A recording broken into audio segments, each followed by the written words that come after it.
नमस्कार मित्रों, मैं अर्पणा दुबे आप लोग के बीच में आई हूँ।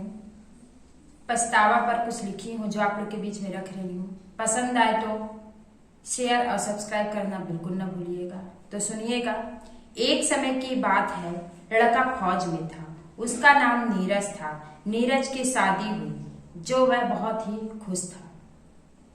नीरज छुट्टी लेकर आया था कि कुछ दिन मैं अपनी पत्नी बीना के साथ घूमूंगा। शादी के 4 दिन बाद उसके कमांडर का फोन आया कि आप जितना जल्दी हो सके आप आ जाइए। नीरज उदास होकर बोला कि सर अभी तो मैं आया हूँ और मेरी शादी को 4 दिन भी नहीं हुए हैं, कैसे आ जाऊं? मैं तो छुट्टी लिया हूँ। कमांडर बोला नहीं, आपको आना पड़ेगा। मुझे खुद अच्छा नहीं लग रहा ऐसे बुलाते हुए, लेकिन मैं मजबूर हूं क्योंकि हमको ज्यादा से ज्यादा फौजियों की जरूरत है। नीरज फोन रखकर उदास होकर अपना तैयारी करने लगा। पत्नी बीना बोली कि आप तो अभी घूमने ले जाने वाले थे, तो अचानक कैसे तैयार?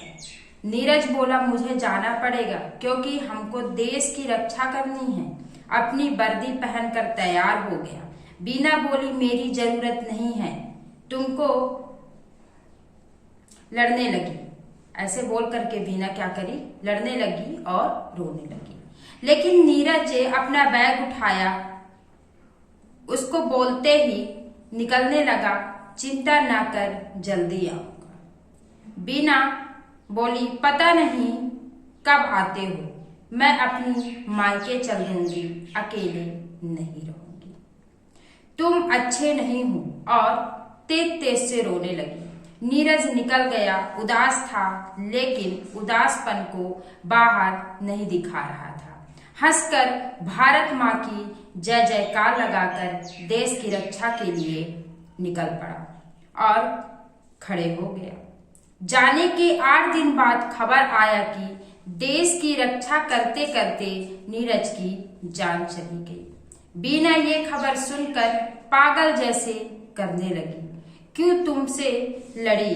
तुम कैसे छोड़कर चल दिए? बाद में वो पछता रही थी। नीरज तिरंगा में लिपट कर आया तो बीना को पछतावा हुआ कि मुझे नीरज को प्रेम से भेजना चाहिए, नहीं लड़ना चाहिए, तो काश ऐसा नहीं होता।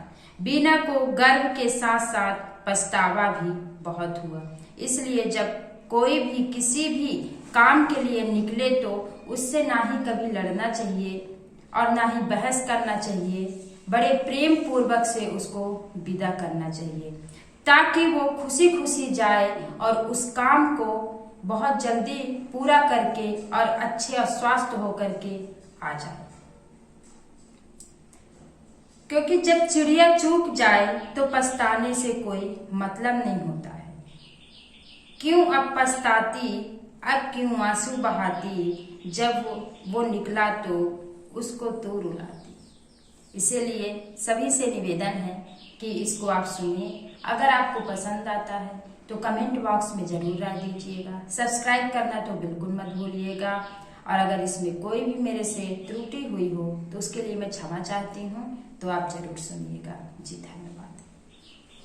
और एक बार पुनः कहना चाहती हूँ कि अगर आपके घर से कोई भी, चाहे महिला हो चाहे पुरुष हो, किसी भी कार्य को करने अगर जा रही है तो आप उसको खुशी से विदा कीजिए, ना कि उससे लड़िए और ना ही बहस करिए। अगर कोई काम करके आता है तो उससे भी ना लड़िए, पहले उसको पानी पूछिए, उसके साथ बैठिए आप, उसके बाद जाकर के कोई बात करिए। क्योंकि ना जाने वह कैसे आया है, क्या हुआ है उसके काम में, हम ये नहीं जानते हैं। जो काम करते हैं वही जानते हैं। तो जी धन्यवाद।